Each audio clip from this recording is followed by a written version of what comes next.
Annonce spéciale aujourd'hui avant de plonger dans la nouvelle lune du 13 novembre 2023. L'annonce spéciale est toute simple. Eh bien, ça fait plus de 6 ans que j'offre des vidéos sur YouTube, sur cette chaîne De quoi parlent les étoiles.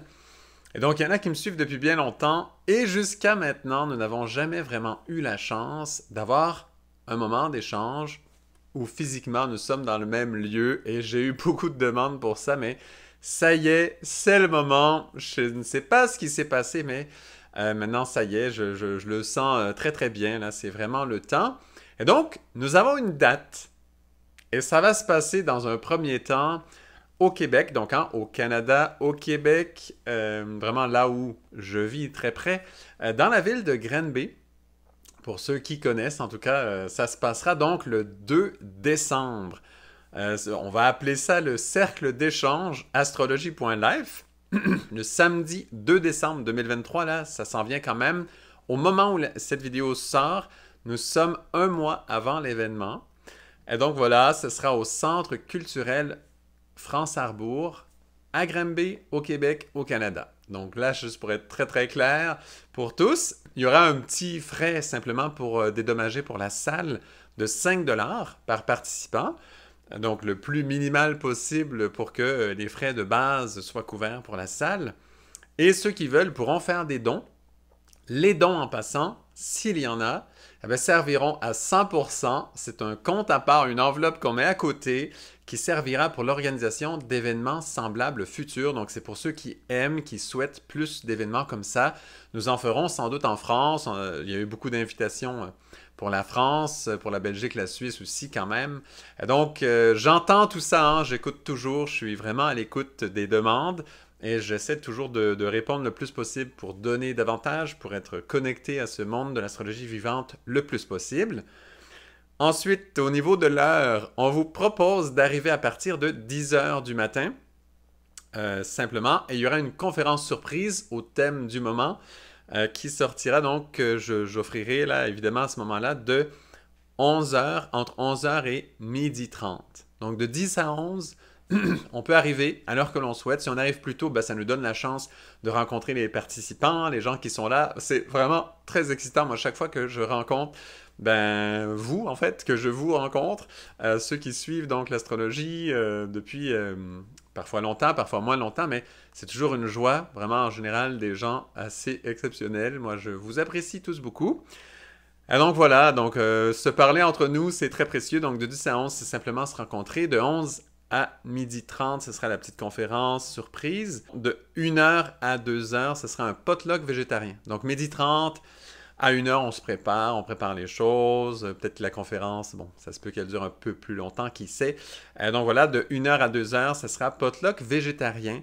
Donc vous pouvez apporter quelque chose qui sera à partager ou pas, mais apporter quelque chose, en gros, l'idée, c'est que ce soit partagé. Végétarien, s'il vous plaît, ça fait partie simplement des petites lignes de base là qu'on se garde de conduite. Donc, potluck végétarien de 1h à 2h de l'après-midi, suivi du fameux cercle d'échange qui sera de 14h, donc 2h de l'après-midi, jusqu'à 3h30, 15h30, 3h30 p.m. évidemment. Donc voilà, 1h30, possible que ça aille un peu plus loin, que ça s'étende jusqu'à 2h. Par contre, il faudra quand même quitter la salle à 4h de l'après-midi, donc 16h. Ça, on doit le faire. C'est une petite limite qu'on a. On devra vraiment quitter la salle vers 16h. Donc voilà, un petit résumé de l'événement. Pour toute question, hein, et d'ailleurs, pas seulement pour les questions, mais aussi, il faut réserver. Il faut réserver votre place. Il y a quand même quelques places. Nous n'avons pas pris une salle trop petite. On a jusqu'à 100 places. C'est quand même considérable. Mais pour être certain que nous ayons tous notre place, s'il vous plaît, réservez. Contactez donc Isabelle, ma conjointe. Donc voilà, pour toute question, contactez Isabelle à isabellerabat@gmail.com ou sinon à son numéro de téléphone. Vous pouvez aussi l'appeler pour réserver. Évidemment, ce sera plus simple si vous avez difficulté à rejoindre par téléphone, plus simple par courriel, mais quand même, c'est possible au 514-915-2890. 514-915-2890. Donc voilà, très important voilà, de réserver les places, puisque c'est 100 personnes maximum. Et sachez là, c'est un moment ouvert, quand même protégé quand même, mais c'est un moment ouvert, donc on a passé un cheveu d'offrir l'événement que aux membres du parcours astrologie.live, mais on s'est dit non, non, non, on ouvre. Et donc si vous avez des amis que vous voulez sensibiliser à l'astrologie, etc., ben, ça peut être un bon moment pour les amener. Si vous voulez amener quelques personnes, voilà, c'est très ouvert, donc n'hésitez pas. Par contre, 100 personnes maximum. Donc si vous pensez arriver avec un groupe, pensez-y à appeler relativement rapidement parce que sans place, c'est possible que ça aille très rapidement. Je sais que nous sommes nombreux à apprécier ce travail d'astrologie. Donc voilà, important de réserver. Puis ensuite, si vous réservez aussi, vous restez un peu loin, mais vous avez besoin de covoiturage, sachez qu'on va même s'occuper de faciliter cela.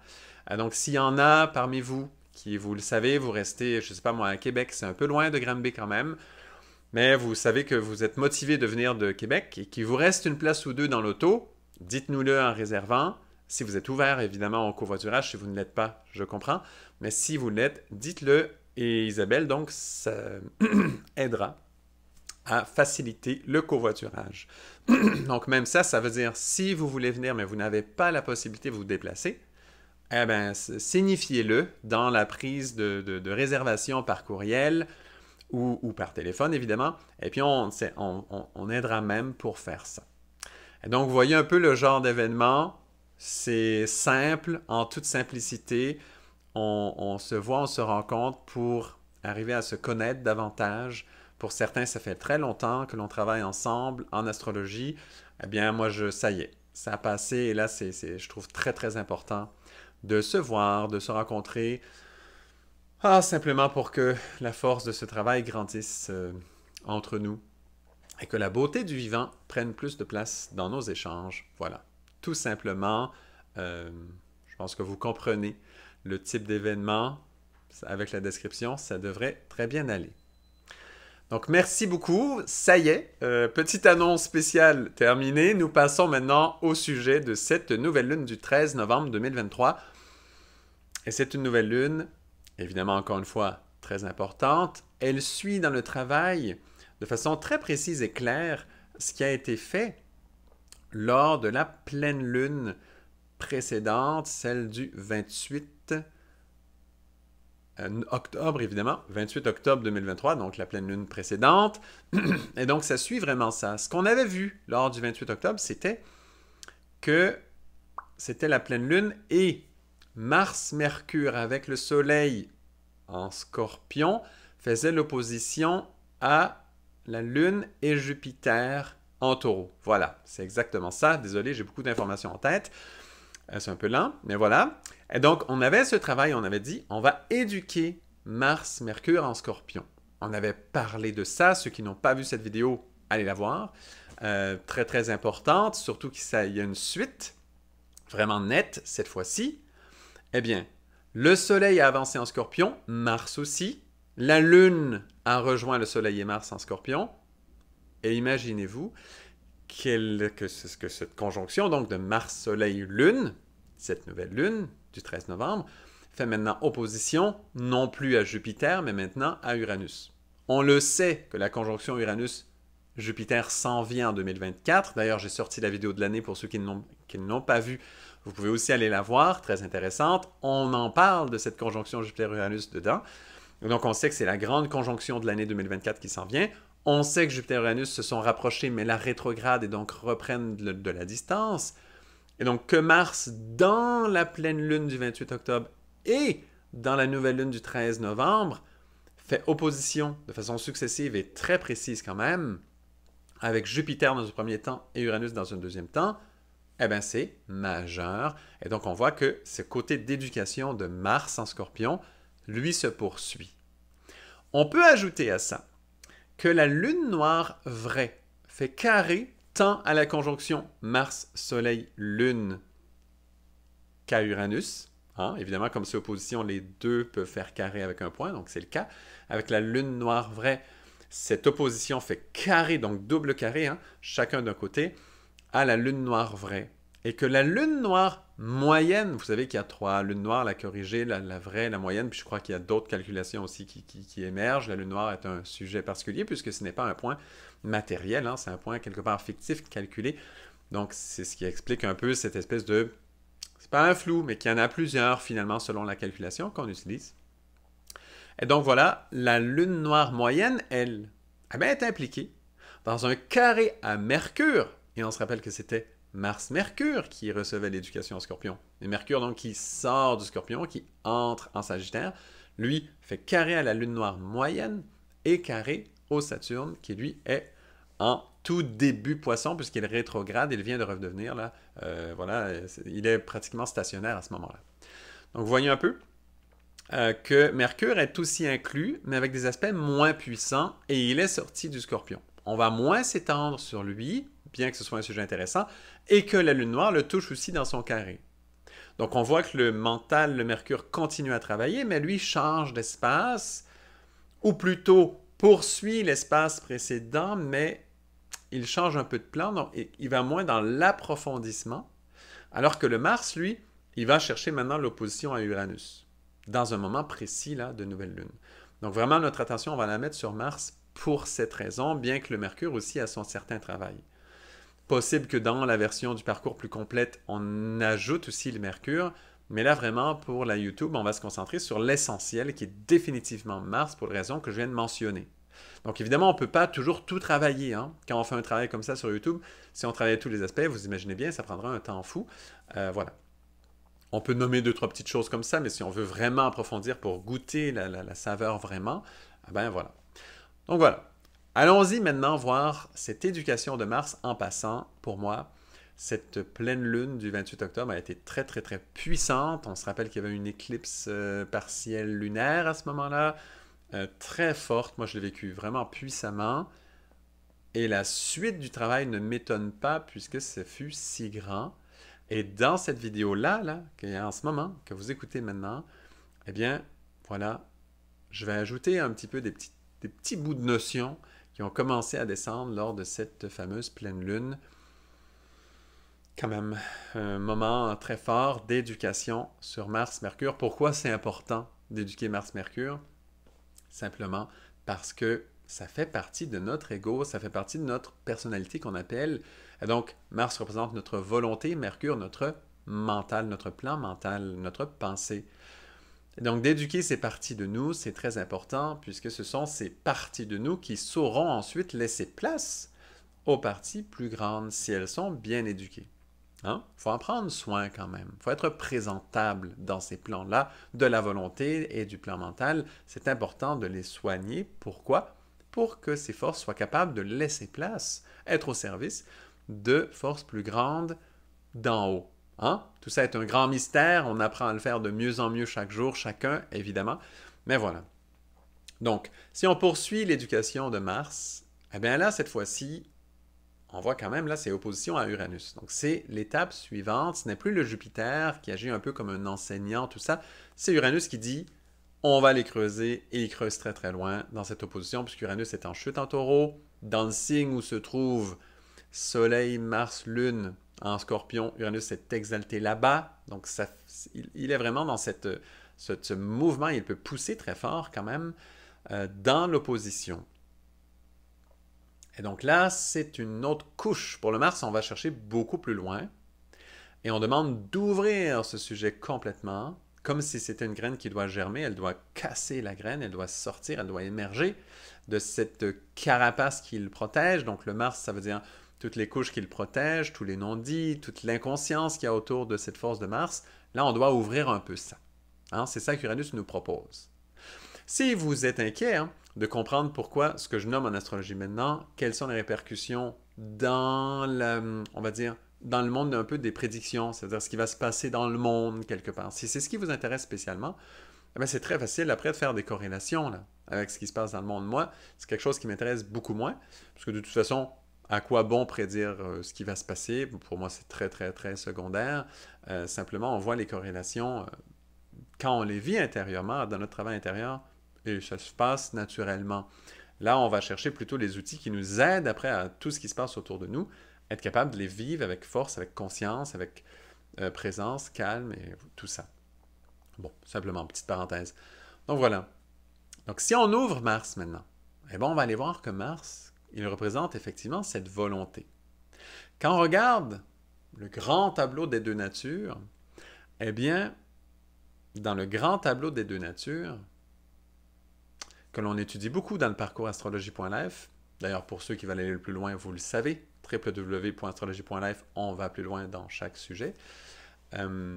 Donc, dans ce fameux tableau des deux natures, eh bien, on le sait, la volonté de l'être humain est liée à la dimension de l'esprit. Et quand je dis l'esprit, je ne parle pas de ce côté mental de l'esprit comme tel, que certains voient le monde de l'esprit comme ça.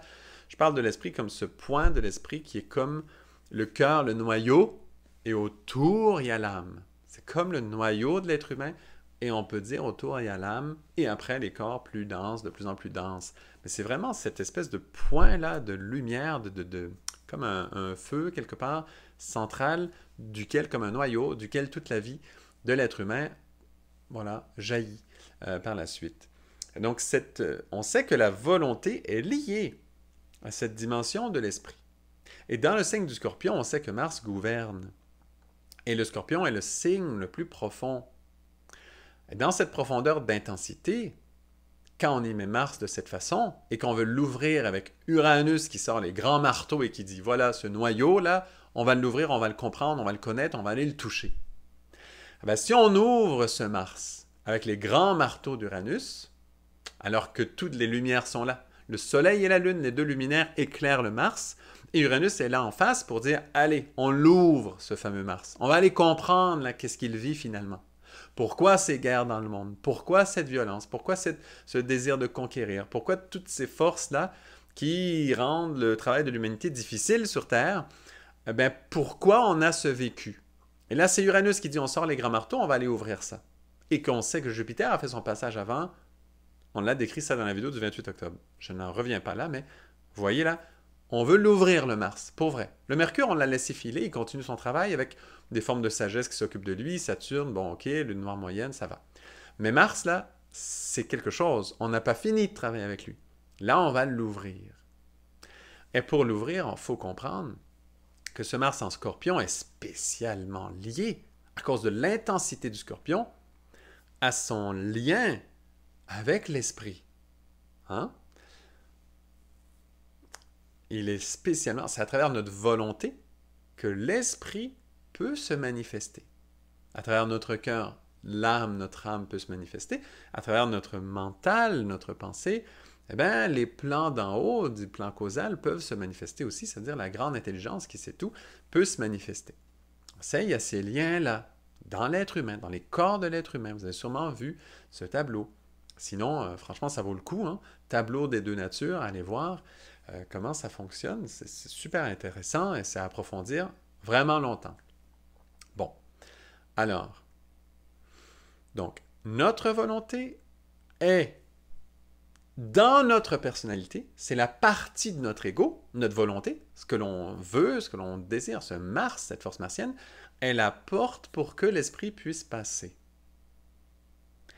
Comme l'esprit doit passer par cette volonté sur Terre, puisque l'ego va toujours être là, l'ego va disparaître. Ceux qui disent qu'il faut détruire notre ego, il faut abolir, détruire, on se calme.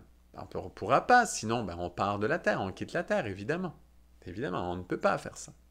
L'ego peut être au service. Ça veut dire qu'il peut être soumis à cette force d'en haut. Mais pour qu'il soit soumis, cet ego, à une force d'en haut réelle et non une illusion ou toutes sortes de choses étranges, eh bien, ça prend tout un travail sur soi. Il faut arriver à comprendre et justement ouvrir ces forces. Et c'est ce qu'on se propose de faire. Eh bien, comme la force martienne est une force qui demande de faire passer l'esprit. Qu'est-ce que ça crée dans nous, ça? Dans l'être humain? Alors, tout être humain. Notre volonté, voilà, ce qu'elle doit faire, c'est faire passer l'esprit. Qu'est-ce que ça fait? Quand on sait que Mars est une polarité par rapport à Vénus. Hein? Mars va être de type masculin ou émissif, on va dire en général, et Vénus va être de type féminin ou réceptif. Réceptive, féminine évidemment. Et donc, voyez ces deux forces. Elles sont, c'est ça, c'est une polarité, ce sont deux pôles. On pourrait dire aussi l'homme et la femme. Mais là, il y a plein de petits détails qu'il faut rajouter. On n'entrera pas dans ça là. Mais vous voyez, ce jeu de force. Donc, quand le Mars, lui, il est là, et son rôle est que l'esprit puisse passer. Et c'est pour ça qu'en manifestant notre volonté, notre désir de conquérir, de faire, de toutes sortes de choses, ce qui est attendu et ce qui sera réellement aimé, recherché, apprécié de toute notre essence, sera de sentir l'esprit qui passe par là. Et l'esprit est une force concentrée qui descend. C'est la force qui descend du ciel. C'est elle, la lumière qui descend du ciel. Le Saint-Esprit, descend du ciel.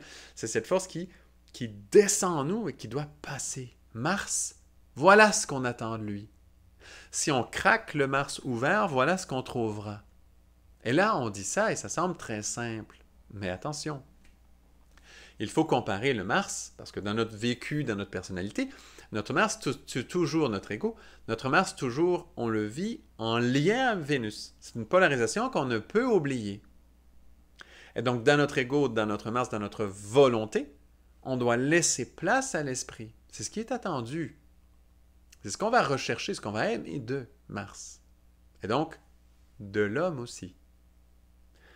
Vous voyez ça, Mars représente aussi l'homme. Et donc, c'est aussi ce qu'on attend de l'homme.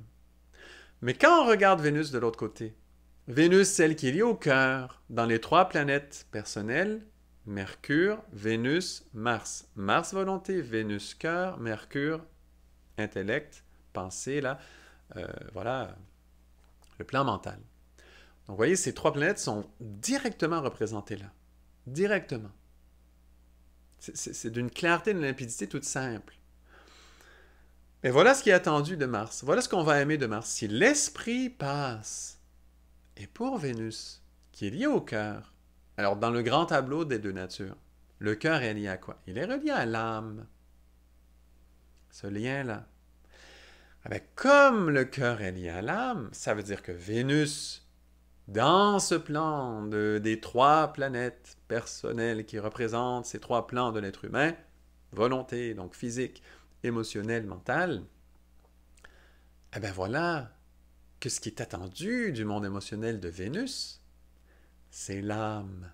Et l'âme, c'est une force qui dilate, c'est une force qui ouvre à l'infini. Pensez à cette image d'une cellule où on a le noyau, puis on a tout ce qu'il y a autour du noyau. Il y a la membrane à l'extérieur, mais entre la membrane extérieure et le noyau, il y a tout ce liquide-là, le cytoplasme. Bon, il y a tout cet espace entre la membrane extérieure d'une cellule et le noyau.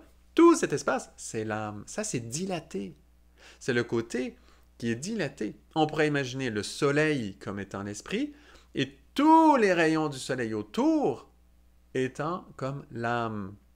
Tout l'espace où les rayons du soleil se trouvent, voilà l'âme.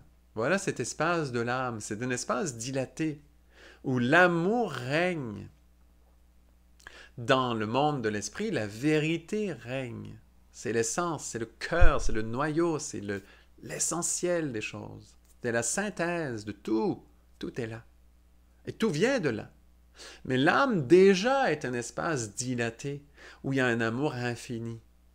Et donc de Vénus, on attend quoi? On attend cette fusion. On attend cet espace où on se sent, où l'amour grandit, grandit, grandit, grandit. Et donc, c'est aussi ce qu'on sent par rapport à la femme. Et donc, sur Terre, dans notre ego à nous, êtres humains que nous sommes, eh bien, dans ces relations homme-femme, vous voyez que c'est pas simple. Parce que ce qu'on attend et ce que l'on aime de l'homme, c'est cette force de l'esprit. Et quand je dis de l'esprit, je ne parle pas de l'esprit quand on dit l'esprit est lié au plan mental. Je parle de l'esprit comme je l'ai décrit. L'esprit dans le sens au-dessus de l'âme, cette force qui est liée vraiment à ce point central, à ce noyau.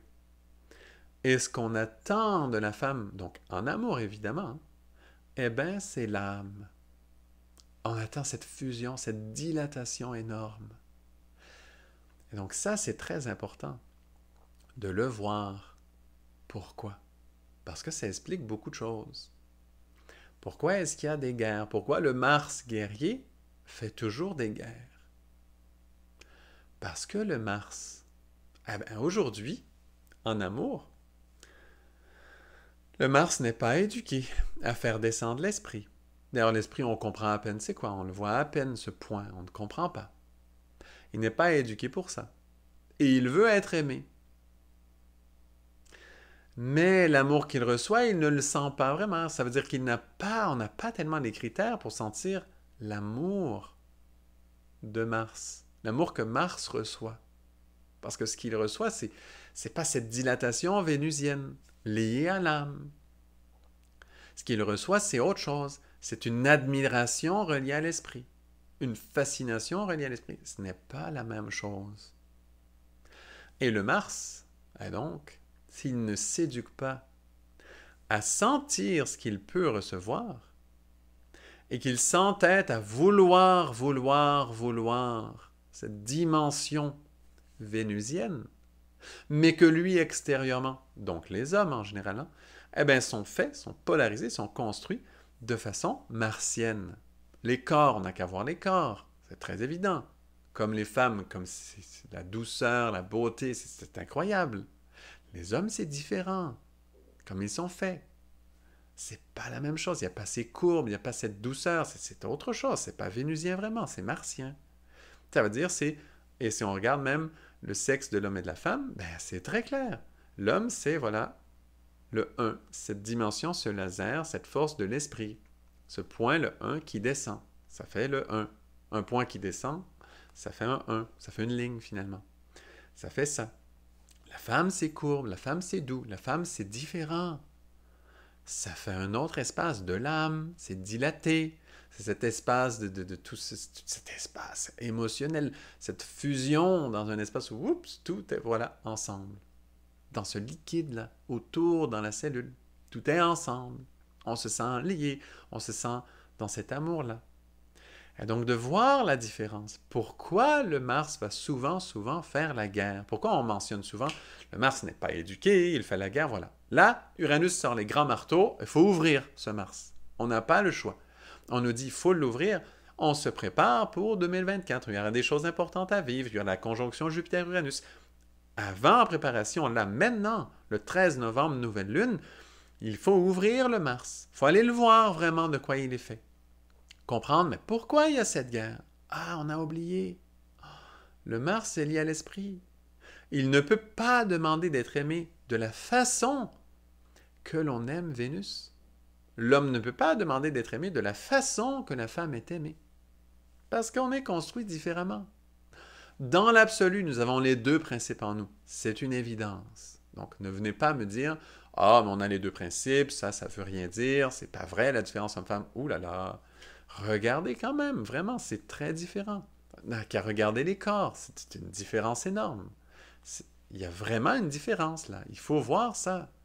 Et donc on ne peut pas s'attendre à ce que l'on soit aimé comme on aime.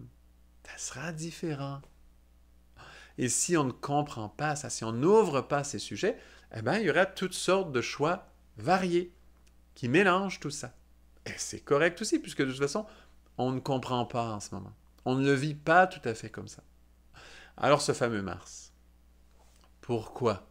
Pourquoi il fait la guerre? Parce que cette image habituelle que l'on nomme souvent, ça va être soit les chevaliers ou les héros, ou bon, le Mars, voilà, qui est capable de, voilà, être comme un chevalier. Mais le chevalier, qu'est-ce qu'il fait? Il représente l'esprit. Il met sa volonté au service de. Le chevalier est au service du roi, en général. Ça veut dire, le roi, il représente quoi? L'esprit. Directement, le symbole du roi, c'est l'esprit. Clairement. Et donc, le chevalier est au service du roi. C'est une image, ça. Ça ne veut pas dire qu'il faut aller se mettre une armure et avoir une épée, là. Matériellement. C'est un symbole, être chevalier. Ça veut dire, je suis au service du roi pour les plus grandes causes. Les causes du roi, c'est quoi? C'est le courant de l'esprit qui descend sur terre. L'homme, voilà ce qu'il peut faire pour être aimé. Mais il ne sera pas aimé comme la femme est aimée. Pas de la même façon. Son corps ne sera pas aimé de la même façon. Ça sera différent. Cette différence existe. Pourquoi le Mars, souvent sur Terre, on fait la guerre avec? Parce que dans le principe intérieur chez les hommes, dans le principe féminin intérieur des hommes, parce que vous savez, on a les deux principes en nous, mais dans le principe intérieur, il y a cette attente d'être aimé comme dans ce plan-là, comme dans le plan de Vénus. Il y a une attente quand même. Mais extérieurement, comment nous sommes construits les hommes? Eh bien voilà, c'est pas cet amour-là qui vient vers nous. C'est une autre forme d'amour qui est liée à l'esprit. On aime l'esprit. Mais l'esprit est une force concentrée. L'esprit est une force qui descend, qui est puissante, qui n'est pas encore dans la fusion, parce qu'elle est restée comme complète. Elle est ce point-là, comme le Soleil. Le Soleil, comment est-ce qu'il échange avec les planètes? À travers ses rayons, à travers le monde de l'amour, le monde vénusien, le monde de l'âme, les rayons qui représentent l'âme, qui représentent ce liquide entre l'extrémité, c'est-à-dire les confins d'où vont les rayons du Soleil, et le noyau lui-même. Les rayons du Soleil représentent ça. Et c'est à travers les rayons du Soleil que le Soleil interagit avec les planètes. C'est aussi comme ça que les planètes, en astrologie, interagissent avec nous. Ça veut dire, c'est quoi? Ben, c'est leur rayon, symboliquement, c'est leur aura qui interagit avec nous. C'est pas la planète elle-même, son noyau. Elle nous atteint comment? Donc, toute l'astrologie au complet est basée sur ça. Par cet espace qui correspond à l'âme. On fusionne avec ces planètes en permanence, puisque dans leur rayonnement, ne serait-ce que par leur aura, leur lumière ne nous atteint pas tant que ça, quoique, mais bon, eh ben on comprend que c'est dans cet espace de rayonnement lié à l'âme, donc vénusien, dans cette fusion vénusienne d'amour que l'astrologie travaille. Pour ça, moi, je disais la princesse astrologie, parce que c'est féminin dans l'essence. Hein? Ben oui, pourquoi? Parce que ça travaille dans le principe de l'âme, parce qu'on est dans le rayonnement de... Voilà, on comprend ça maintenant. Pas été dit souvent ça, hein? Bon, et donc, vous voyez un peu, ce n'est pas la même chose. Ah là là, il faut réfléchir à ça, il faut sentir pourquoi le Mars se rebelle.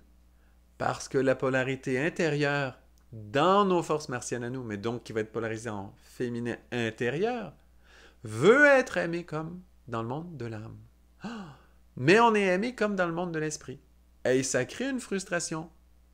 Ça crée quelque chose, ça veut augmenter. Et si l'on veut arriver à un monde en paix, sur la paix sur Terre, il faut travailler sur ces deux polarités en nous-mêmes et bien voir que notre force, pour les hommes surtout, cette force martienne, le corps lui-même est fait comme ça, c'est une évidence, eh bien, voilà qu'elle va être appréciée de façon martienne, donc, mais c'est un amour immense, hein, par rapport à l'esprit, c'est très beau, c'est pas moins que l'âme, l'esprit. Hein? C'est pas moins, on va dire, ce sont des principes différents. C'est comme l'homme et la femme, le masculin et le féminin, ce sont des principes différents. Il n'y en a pas un qui est moins que l'autre, c'est égal, dans l'absolu, parce que ce sont des principes différents. Mais ce ne sont pas la même chose parce qu'ils sont égales. Hein? On va dire c'est équitable, ou je ne sais pas trop comment on va dire ça, l'équité. Bon, on ne rentrera pas dans ces détails-là, mais vous voyez, ce sont des principes différents. Et donc, c'est la partie féminine intérieure dans l'homme qui est frustrée de ne pas être aimée comme l'homme aime la femme. Il y a cette force dans l'homme qui a une frustration. Et c'est pour ça que l'homme se fait prendre à faire la guerre et à être un piètre chevalier. À ne plus être chevalier, ça veut dire à ne plus obéir au roi, puisqu'en réalité, il se met à obéir à un cœur, ça veut dire à une polarité féminine intérieure qui n'est pas comblée. Qui n'est pas comblée. Parce qu'elle ne le reçoit pas. Parce que ce n'est pas l'amour auquel cette partie féminine de l'homme intérieur s'attend de recevoir. Oh! Et là, on voit, mais qu'est-ce qui se passe dans nos polarisations intérieures? Je sais que c'est subtil. Il faut prendre un temps pour aller ressentir ça. Là, je le dis, ça passe vite. Il faudrait le répéter plusieurs fois parce qu'il faut aller le sentir en dedans. Il faut prendre un temps pour ça. Là, moi, je nomme quelque chose, mais vous imaginez bien que j'ai travaillé ça longtemps là, avant de pouvoir le partager. C'est un sujet qui travaille très, très fort. Donc, allez voir, mais qu'est-ce qui se passe en dedans? Pourquoi cette guerre? Parce que la force masculine martienne est aimée dans un amour vers l'esprit et non dans un amour vers l'âme. Puisque la volonté de Mars est liée à l'esprit. Voyez ça? C'est pas le même amour. C'est pas pareil. C'est pas une force de fusion, d'expansion, de dilatation. C'est une force de l'esprit descend. Enfin. Ce feu-là est présent. Ah, ça fait du bien. Quand un chevalier est là, on le sait, tout va bien. Il y a sécurité, il y a tout qui est là. Tout est bien. Parce qu'il y a cette force qui est présente. Quand je dis chevalier, on comprend. Ça veut dire quelqu'un qui écoute le roi. Ça veut dire l'esprit. Et donc, il y a sa volonté au service de l'esprit. Quand on voit ça, enfin, le ciel est sur terre. C'est ça, le ciel sur terre. Hein? Si on veut que le ciel descende sur terre, l'âge d'or sur terre, là, c'est ça. Eh bien, il faut que les Mars, que les hommes, voilà, osent voir le type d'amour qu'ils reçoivent. Et que la partie féminine intérieure des hommes, qui ne reçoit pas cet amour-là, soit capable de faire l'alchimie qu'il faut pour qu'il y ait une paix intérieure. Et que cette partie féminine puisse contempler ce type d'amour-là précisément. Mais on en parle très rarement de ce type d'amour. Très, très rarement, on parle de l'amour que Mars reçoit. On met toujours l'amour sur Vénus, ça veut dire sur quoi? Sur cette dimension, comment les femmes sont aimées. Et Vénus, en les femmes, comment elles sont aimées. Eh bien, il y a cette fusion. Et la femme a un corps, mais qui appelle à ça. Complètement. Il y a une douceur, mais c'est incroyable. Il y a cette fusion-là qui vient, dans laquelle toute la vie est là, et c'est grand, et c'est puissant. Et voilà. Voilà la différence. Puisqu'en plus, l'homme est habitué d'aimer la femme. Souvent. Hein? On va dire. Habituellement. L'homme est habitué d'aimer la femme. Et donc, il sait ce que c'est que d'aimer la femme. Mais il n'est pas habitué d'aimer l'homme comme tel. Et donc, comme il ne connaît pas ça vraiment, l'amour de l'esprit, il ne le voit pas tellement. Et donc, sa femme intérieure se sent mal aimée, se sent non aimée. La femme intérieure de l'homme, ça veut dire la polarité féminine dans l'homme, se sent non aimée puisque cette partie-là, donc émotionnelle, ne reçoit pas l'amour que cet homme est habitué de vivre, qu'il connaît vers les femmes, dans l'absolu. Vous voyez, c'est subtil. C'est très, très, très subtil. Et évidemment que la même chose se passe sur Vénus. On n'est pas obligé d'entrer dedans tellement, là, maintenant, puisque le sujet, c'est Mars. Qu'est-ce qu'Uranus veut ouvrir avec ses grands marteaux? Mars. Là, on l'a ouvert. On comprend ça. On voit pourquoi la guerre. Pourquoi la guerre? Parce que le Mars ne s'est pas contenté d'être aimé comme Mars est aimé, ça veut dire lié à l'esprit. C'est très, très grand, ça. Et regardez, si vous voulez faire des liens avec ce qui se passe à l'extérieur, des guerres, là, il y en a amplement. Mais regardez, qu'est-ce qui se passe. Là, on ouvre ce sujet. Voilà à quoi sert l'astrologie. L'astrologie ne sert pas à prédire, oui, mais ça va être rouge ou noir, ça va être ça aussi. Non, non, non, non, non. L'astrologie nous parle de la vie. C'est ça, de quoi parlent les étoiles, elles nous parlent de la vie. Ben là, voilà, elle nous dit, ouvrons Mars, allons voir si on l'ouvre, qu'est-ce qu'on va trouver. Et là, c'est les grandes, grandes forces d'Uranus qui l'ouvrent. Et on trouve ça. Comment est-ce que Mars est aimé? Comment est-ce que le corps de l'homme est aimé? Parce qu'on le voit dans l'homme, c'est facile, c'est matériel. Pourquoi se priver de cette lecture toute simple du côté matériel? C'est la plus facile à voir, on le voit physiquement. Ben, c'est clair. Aimer différemment. Parce que l'esprit passe. Le sexe de l'homme. Comment il est aimé? Pourquoi il est aimé? Réellement. Pas les fausses choses, mais le vrai amour. Pourquoi? Parce qu'il y a une puissance dedans énorme. Une puissance qui est crainte même. par beaucoup de femmes. C'est craint. Pourquoi? Ben parce qu'on sait, il y a eu des viols, il y a eu des femmes qui ont porté des enfants, mais où c'était pas tellement désiré, il y a tout, là là. C'est craint, ça. Le Mars est un peu craint. Pourquoi? Pas parce qu'il est violent, dans son essence, pas du tout, ça c'est le côté bas de Mars. Mais pourquoi est-ce que le Mars est craint par le féminin souvent? Parce qu'il y a la puissance de l'esprit derrière, et que quand l'esprit descend, voilà, ça descend. Quand, voilà, à travers l'homme, le germe de vie d'un enfant descend, l'esprit est passé. Voilà. On le voit physiquement. C'est comme ça. Mais ça fait en l'homme une frustration. Parce qu'il ne reçoit pas l'amour que lui ressent envers la femme. Il ne reçoit pas l'amour que l'homme ressent envers le corps de la femme, lui ne le reçoit pas. Et s'il le recevait, ce serait un peu contre nature. Pourquoi? Parce que c'est comme si on fait semblant que ce n'est pas l'esprit, que c'est l'âme, et là on mélange les polarisations. Il y a de l'amour quand même, je ne dis pas que le corps de l'homme n'est pas aimé, mais c'est un amour différent. Osez voir les différences, au moins entre hommes et femmes. Au moins, osez regarder un peu. Et pourquoi? Des hommes sont attirés vers les hommes, des femmes sont attirées vers les femmes. Pourquoi? Parce qu'il y a une sensibilité vers ces plans-là. Parce que la polarité intérieure tire beaucoup. C'est normal, puisqu'en ce moment, on ne comprend pas tout ça. Ça veut dire quoi?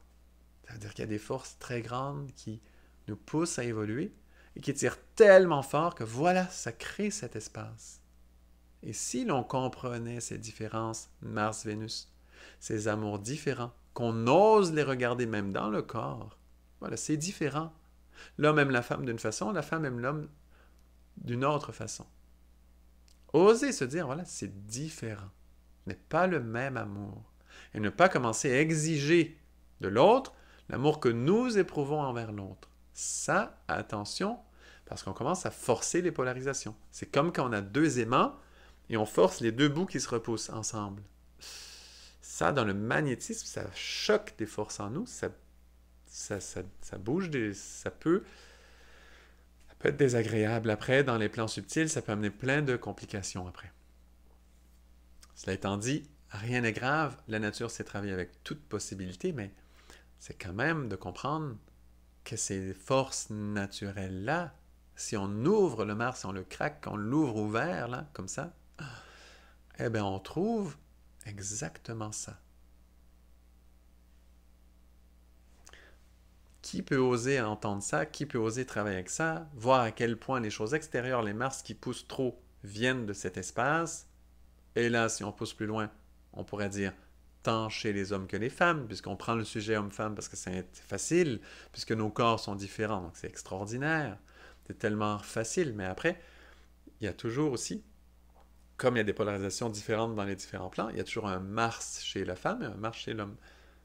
Mais bon, on ne va pas rentrer dans ça maintenant, ce serait comme trop. Déjà, c'est suffisamment subtil comme ça. Moi, je nous encourage simplement à aller savourer ça davantage, l'écouter, le méditer, aller le sentir, vérifier une fois, deux fois. Pourquoi j'aime telle personne? Comment j'aime telle personne? Comment l'autre m'aime? J'ai toujours voulu que ce soit pareil, mais en fait, c'est différent. En fait, c'est bien que ce soit différent. On ne demande pas à une princesse d'être un chevalier. On ne demande pas à un chevalier d'être une princesse. Pourquoi? Parce que ce sont des principes différents, c'est tout. Après, en tant qu'être, qu'est-ce que l'on est, qu'est-ce que l'on pousse? À chacun de voir ce qui pousse le plus fort en nous. Ça, c'est ouvert. C'est ouvert après qui nous sommes. Par contre, les principes existent pour vrai. Ça, on ne peut pas faire semblant que les principes n'existent pas. Parce que soi-même, on sent des choses, on pousse certaines forces, parce qu'il y a plein de cycles dans nos vies. Et si on inclut dans nos vies, dans nos incarnations, il y a beaucoup de cycles. On peut être d'une façon un jour, d'une autre le lendemain, mais ça peut aussi être des choses plus grandes qui ne changent pas dans une incarnation, mais qui changent d'incarnation en incarnation, évidemment. Et donc, on ne peut pas dire « moi, je suis correct, les autres ne le sont pas, moi, je comprends ». Non, pas du tout. Pas du tout. On a tous été à peu près tout et nous serons à peu près tout. Et donc, c'est une question de s'éduquer. Ouvrir l'espace, oser le voir, oser commencer à le comprendre, à le sentir. Qu'est-ce qui se passe? Les principes existent. Ils sont différents et c'est bien comme ça. On ne peut pas vivre que d'esprit. On ne peut pas vivre que de l'âme. Mais il y a les deux. Pourquoi? Mais dans une cellule, ça prend un noyau, ça prend un cytoplasme, ça prend l'autre espace aussi. Ça prend les deux. Et les deux amours existent. Ils sont différents. Nous sommes attirés vers le noyau d'une façon et nous sommes attirés vers le cytoplasme d'une autre façon. Voilà. C'est différent. Et juste de poser ça, que le Mars puisse comprendre pourquoi il a cette frustration qui monte, pourquoi il veut forcer son amour parfois, parce que la guerre, c'est quoi? C'est un amour forcé, vous le savez. Quand il y a des guerres, il y a des viols souvent. Eh bien, c'est un amour forcé, en fait. C'est Mars qui se sent pas aimé comme lui, il aime. Et du coup, il va faire la guerre, parce qu'il veut forcer l'amour. Il veut forcer l'appartenance. Un pays aime l'autre, convoite quelque chose chez l'autre, sent qu'il l'aime, il veut aussi être aimé par ça, donc il va aller forcer, il va aller conquérir. Si on amène la violence n'est pas l'amour quand même. Et donc, il faut vraiment vérifier tout ça. Donc ça, c'est vrai pour des choses très extérieures, c'est aussi vrai pour des choses très intérieures dans nos relations, évidemment. Alors, le but aujourd'hui, puisque le but c'est d'ouvrir Mars, la lune noire, vous la sentez sûrement dans le type de choix de sujet, je ne veux pas décrire ça maintenant, mais bon, c'est inclus évidemment. Eh bien voilà, le but aujourd'hui, c'est comprendre comment le Mars s'est aimé. Comment est-ce qu'on aime l'esprit? Souvent, beaucoup de femmes vont sentir ça facilement, vont le comprendre presque tout de suite. Pour les hommes, plus difficile, puisque l'homme est habitué d'aimer la femme, souvent. Donc, c'est plus difficile. Et il y a des frustrations, des fois, qui viennent tout mélanger, puisqu'on est perdu un peu dans ça. On n'ose pas voir qu'il y a deux formes d'amour, en fait. Il y a les hommes qui aiment les femmes, puis les femmes qui aiment les hommes. Puis après, comme il y a des forces qui résultent de non-compréhension, de tension sur tout ça, on ne voit pas, on ne comprend pas ces deux grands principes, eh bien, il y a toutes sortes d'autres choses. Puis après, il y a l'amour universel, il y a d'autres niveaux, mais ça, si on pense être déjà rendu là, attention. Hein. L'amour universel, c'est grand pour vrai, et très souvent, on peut faire semblant d'être rendu là, mais on ne l'est pas vraiment là, dans notre vie réelle. Ça veut dire dans tous les détails de notre quotidien, c'est très rare. Faire attention. Parce que si on fait ça, évidemment, il y a des frustrations qui se construisent. Et au bout de la ligne, on se rend compte dans notre vie, mais j'ai des frustrations, en fait. Elles viennent d'où? C'est toujours une question d'amour. Voilà, bon. Je m'arrête sur ça. Vous voyez un peu l'idée. Évidemment, on va aller plus loin encore dans le parcours astrologie.life. C'est très bienvenu de venir. Si jamais vous allez cliquer, vous voyez, vous trouvez « Ah, c'est dispendieux ou quoi, ça je ne peux pas », contactez-nous, vous le savez. Je le répète souvent, le but c'est partager, c'est grandir ensemble, c'est d'avancer. Donc vous êtes très bienvenus de participer. Si vous avez l'inquiétude, je ne peux pas tout écouter, je ne peux pas tout suivre, sachez que ce n'est pas grave non plus dans le parcours. Vous n'êtes pas obligé de tout écouter, ce n'est pas un cours. Hein? Vous n'avez pas besoin de tout savoir, il n'y a pas d'examen. C'est un parcours, on apprend ces notions de plus en plus au fil du temps. Voilà, donc vous êtes très bienvenus de venir participer, vous inscrire, tout ça. Vraiment, en tout cas, pour moi, c'est quand même le cœur de mon travail, là, donc je vous y convie grandement. C'est un espace plus protégé que sur YouTube. Sur YouTube, il y a des sujets, je dois me retenir souvent, ça serait trop, là, déjà, vous voyez bien les commentaires, parfois un peu désobligeants, là, qui ressortent, donc c'est pour limiter ce genre de choses. Donc voilà, vous comprenez, un espace protégé a beaucoup de valeur. Voilà. Ce qui complète le sujet du jour, pour moi, en toute honnêteté, c'est dans mes vidéos préférées, un sujet très très grand, qui a été très rarement touché et expliqué à ce niveau-là. Moi, je ne l'avais jamais entendu avant. Donc, c'est possible que ce soit relativement nouveau.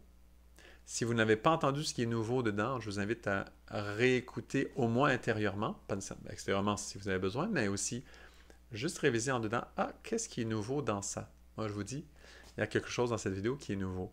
Et donc, ça vaut le coup d'aller le chercher, le creuser comme il se doit. Et bien sûr, je répète, je rappelle que vous êtes conviés pour ce samedi 2 décembre, événement de 10h à 11h, c'est le temps d'arriver, mais vraiment la conférence 11h à 12h30. potluck de 1h à 2h de l'après-midi, puis de 2h à 3h30 de l'après-midi, on a le cercle d'échange astrologie.life. Donc tous ensemble, tous ceux qui peuvent y être. C'est au Québec, c'est à Granby, au Québec, au Canada. Donc voilà.